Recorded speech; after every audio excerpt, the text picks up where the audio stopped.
Tiga. Selamat pagi. Pagi, Bu. Apa kabar semuanya? Baik, Bu. Oke, sebelum mulai pembelajaran, alangkah lebih baiknya kita mulai dengan berdoa. Rafael, boleh dipimpin doanya? Sebelum kita belajar, mari kita berdoa menurut agama dan kepercayaan kita masing-masing.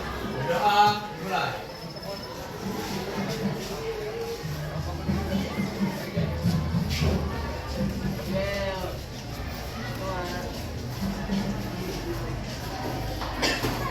Berdoa selesai. Beri salam kepada Ibu Guru. Selamat pagi anak-anak. Bagaimana hari ini? Sehat? Sehat, Bu. Sudah sarapan? Oh iya. Hari ini kita ketemu lagi sama Ibu dengan masih tetap pelajaran sosiologi juga.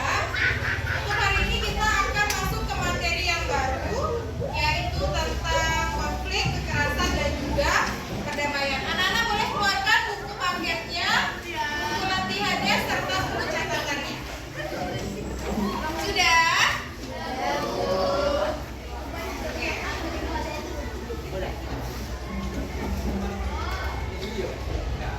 Baik, sebelum kita memulai pembelajaran, kita mau ice drinking dulu boleh?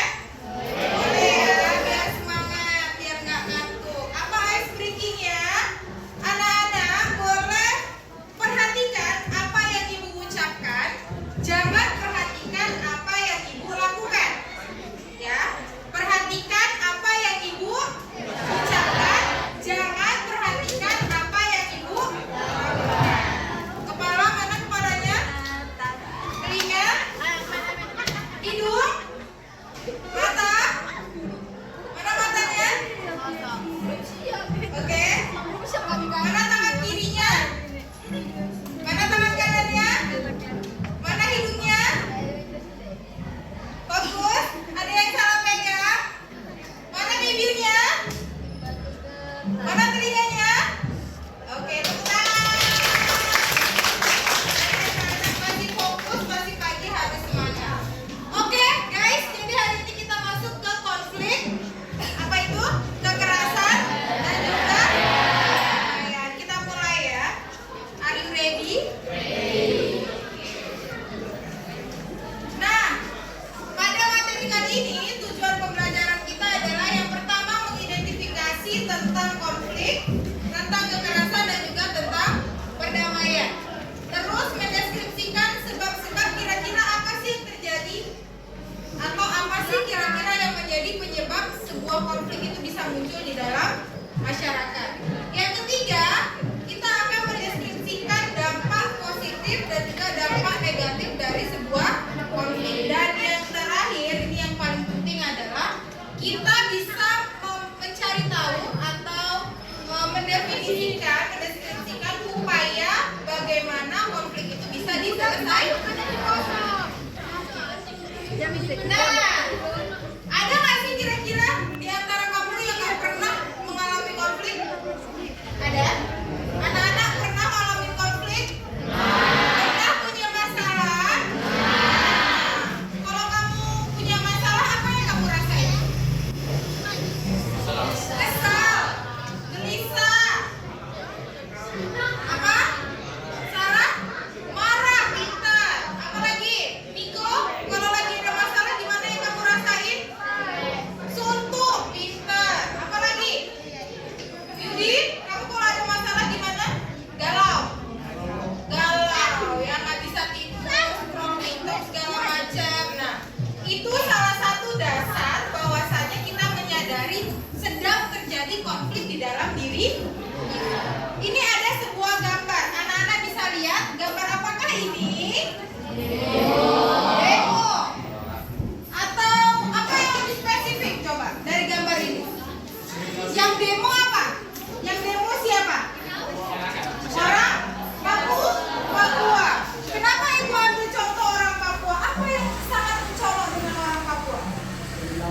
Diskriminasi Yudi, pintar. Apalagi?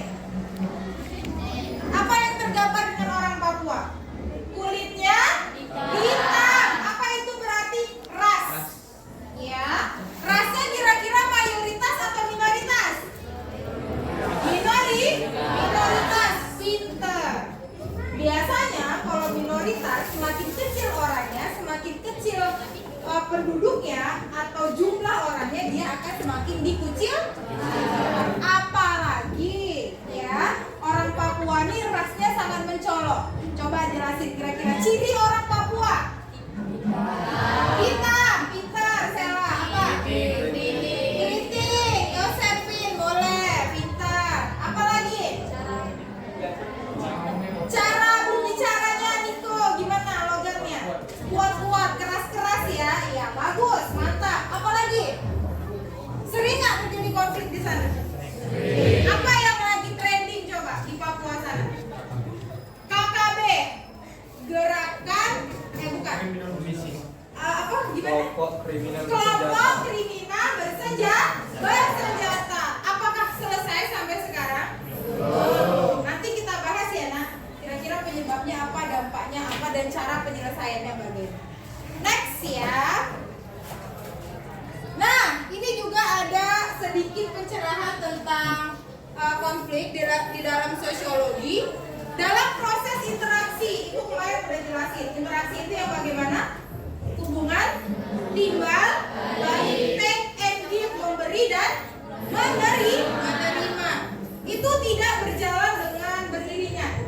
Jadi ada yang orang kebanyakan memberi tapi tidak pernah menerima, atau bahkan sebaliknya maunya nerima terus tapi tidak pernah memberi. Kira-kira kalau punya hubungan kayak gitu akankah berjalan dengan lancar? Sebel kan? Kesel kan? Apa yang kamu lakuin? Palingan ujung-ujungnya akan berakhir dengan konflik. Nah, konflik ini tidak terjadi hanya tentang diri kita sebagai individu, tapi ada konflik yang berkaitan tentang individu dengan individu dengan kelompok, satu lagi kelompok dengan bagus, pintar. Ini juga ada sebuah gambar. Nah, coba anak-anak boleh lihat gambar apa ini? Gambar orang lagi demo. Coba ada yang bisa sebutkan situasi seperti apa yang sedang ada di gambar itu? Kalau kamu ada di situ, kira-kira situasinya seperti apa? Chaos. Apa itu chaos kemarin? Kacau. Ya, pintar. Apalagi? Penuh dengan kemarahan, emosional, ya. Dan biasanya tidak jarang berakhir dengan kekerasan. Nah, konflik itu dalam bahasa Latin, conflictum itu artinya saling memukul, fight, ya. Konflik juga merujuk adanya dua hal atau lebih yang berseberangan, tidak selaras, dan juga bertentangan. Secara sosiologis, ini adalah bentuk proses sosial. Proses sosial itu kan gak selamanya bisa berjalan dengan lancar. Setiap hubungan pasti ada perselisih. Tapi bagaimana cara kita untuk membuat perselisihan itu bisa selesai dan membuat hubungannya tidak terjadi perpecahan. Ibu contohkan seperti hubungan antara ayah dan ibumu dalam ikatan apa? Pernikahan. Mungkin gak ayah dan ibumu gak pernah berantem? Pernah lihat ayah dan ibumu berantem kan? Tapi hubungannya masih tetap aman kan? Masih dalam bentuk pernikahan kan? Itu salah satu bentuk proses sosial. Dan ibu yakin anak-anak itu semua pasti mengalami itu. Hubungan dengan mama, dengan ayah, dengan teman sebaya, atau mungkin dengan teman spesial ada? Ada yang punya? Nggak ada? Nah, setelah kita tahu nih ada konflik, tentu ada faktor penyebab. Nah, apa kira-kira faktor penyebabnya? Yang pertama, perbedaan antar individu. Siapa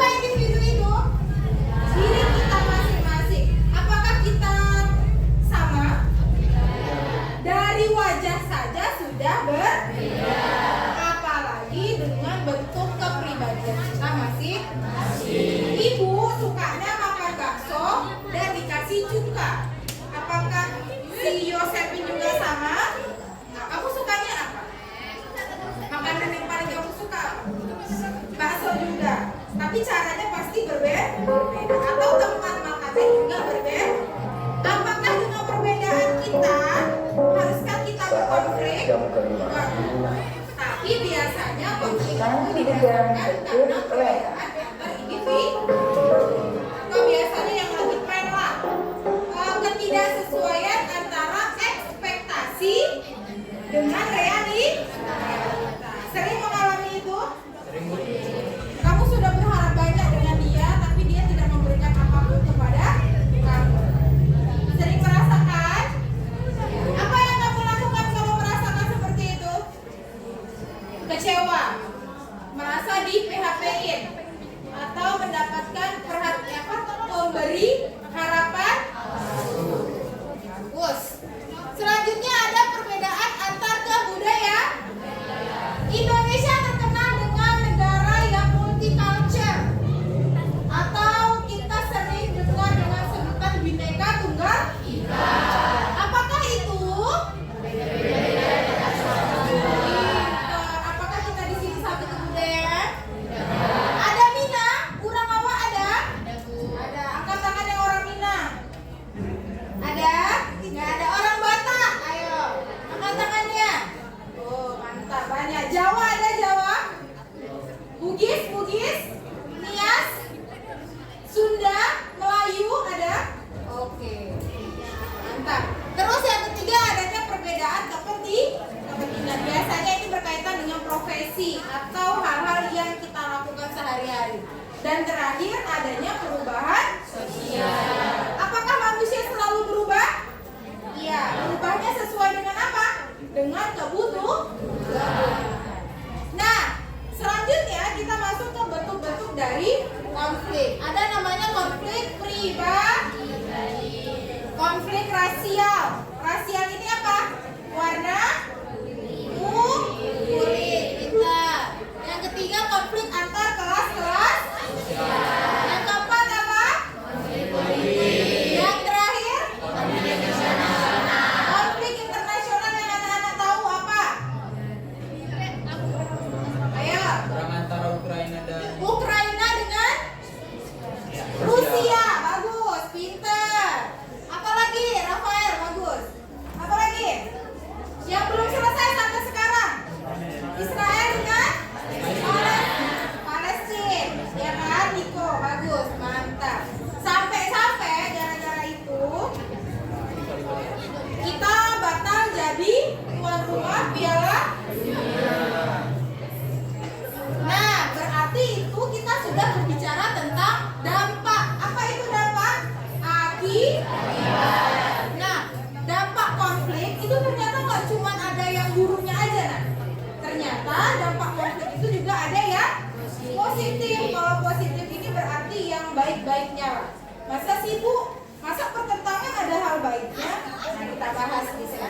Yang pertama, konflik dapat memperjelas aspek-aspek kehidupan yang belum jelas. Contoh, misalnya bagaimana Bu?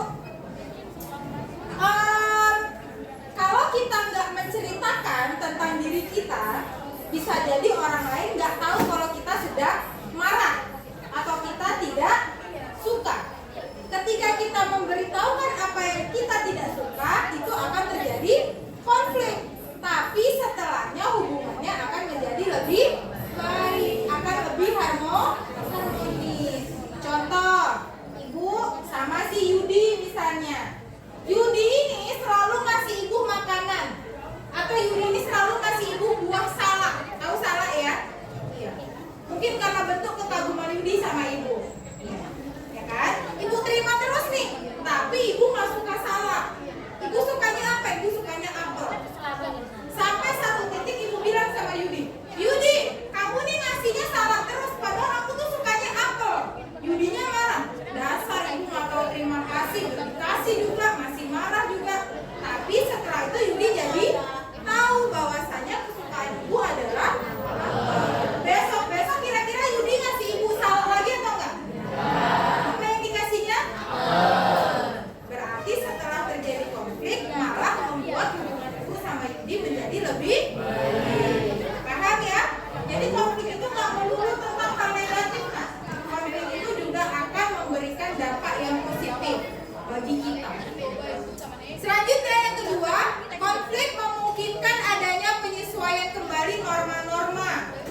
dan berlaku di dalam masyarakat.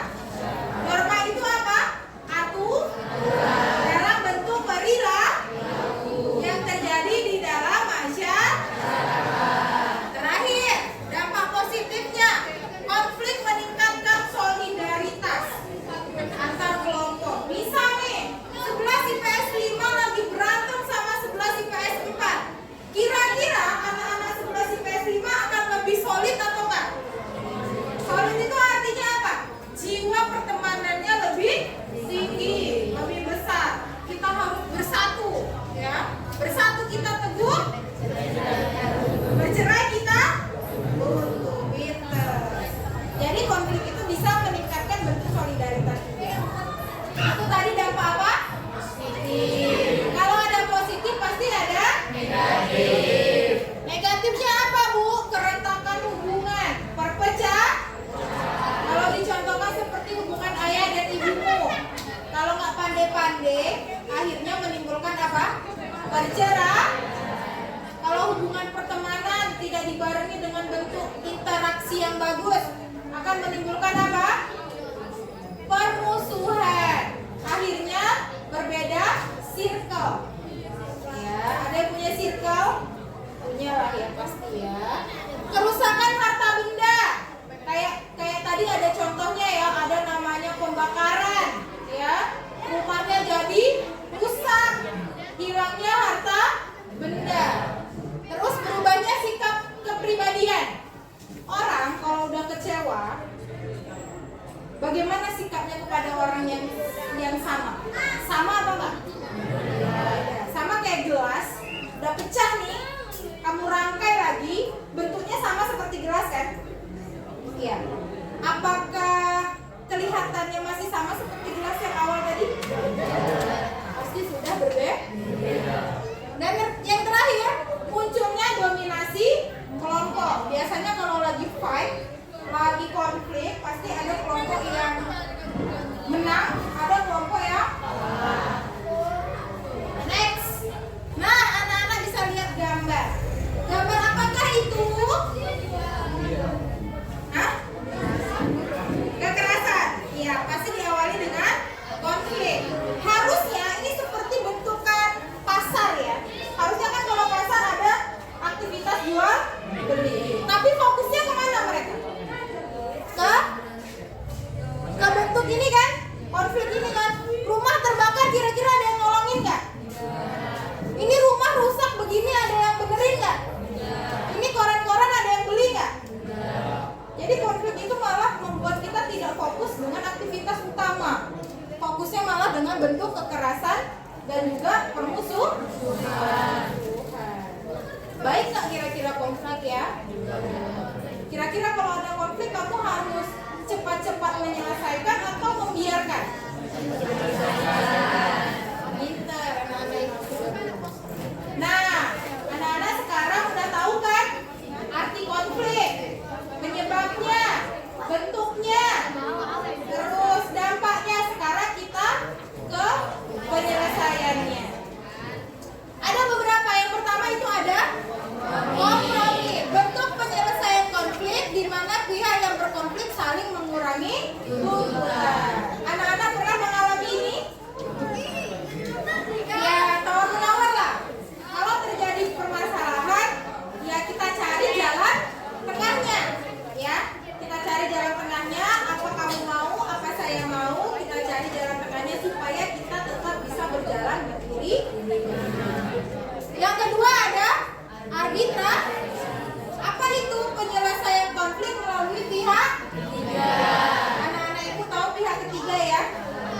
Pihak ketiga nggak selamanya negatif. Kalau anak-anak tahu mungkin pihak ketiga ini berhubungan dengan apa? Pelakor, perebut laki orang. Padahal pihak ketiga nggak selamanya negatif. Ada juga pihak ketiga yang membantu kita untuk menyelesaikan permasalahan.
ketahui bahwasannya berbeda itu tidak menyebabkan kita bercerai.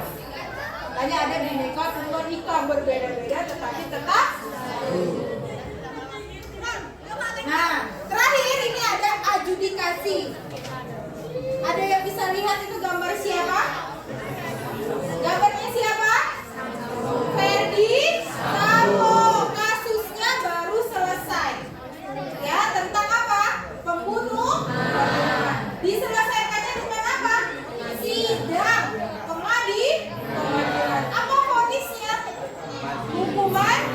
Jadi itu namanya adjudikasi.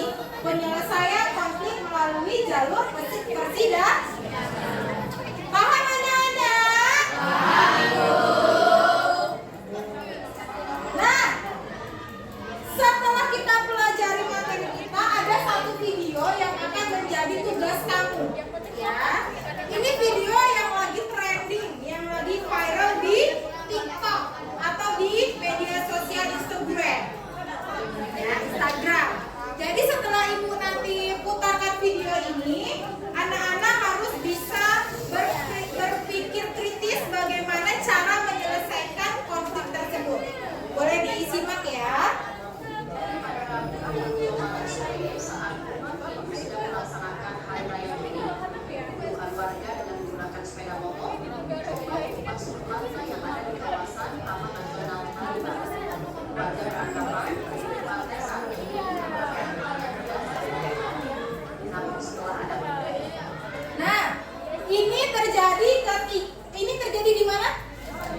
Bali. Beberapa waktu yang lalu, masyarakat Bali sedang merayakan upacara keagamaan yaitu Nyepi. Kalau Nyepi tidak boleh melakukan aktivitas apapun. Jadi di sini konfliknya ada pendatang yang tidak menghargai dari masyarakat lokal tersebut. Nah, jadi anak-anak harus berpikir kira-kira kalau kamu ada di posisi itu apa yang akan kamu lakukan. Nah, di sini ada lembar penilaian, ada 3 pertanyaan. Yang pertama adalah apa yang kamu lihat, atau apa yang bisa kamu berikan pendapat tentang video tersebut.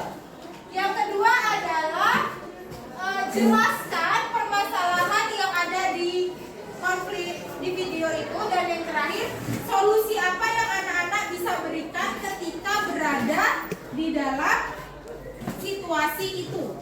Ya, nanti anak-anak bisa selesaikan masing-masing sebagai lembar tugas kita dalam materi ini. Oke, terakhir adalah ini sebagai bentuk motivasi anak-anak bahwasannya perdamaian itu bukan keadaan di mana kita nggak terjadi konflik, tapi bagaimana cara menyelesaikan konflik dengan cara yang damai. Paham anak-anak?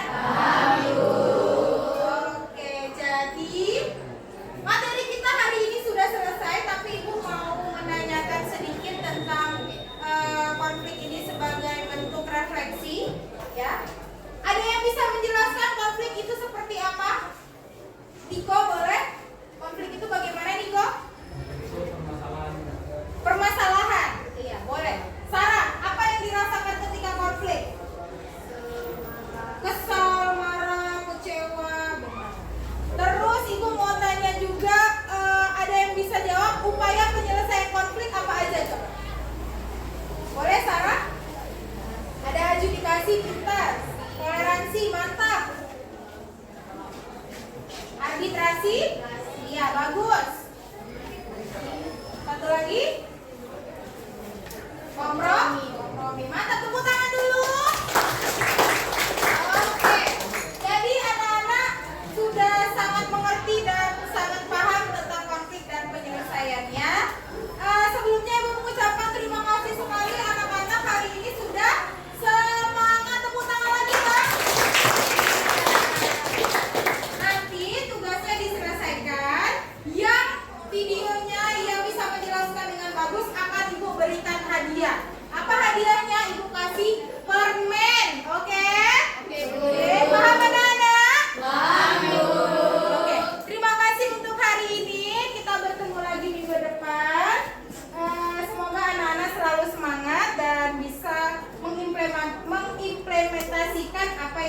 lakukan di lingkungan kamu masing-masing. Terima kasih semuanya. Assalamualaikum warahmatullahi wabarakatuh. Selamat pagi.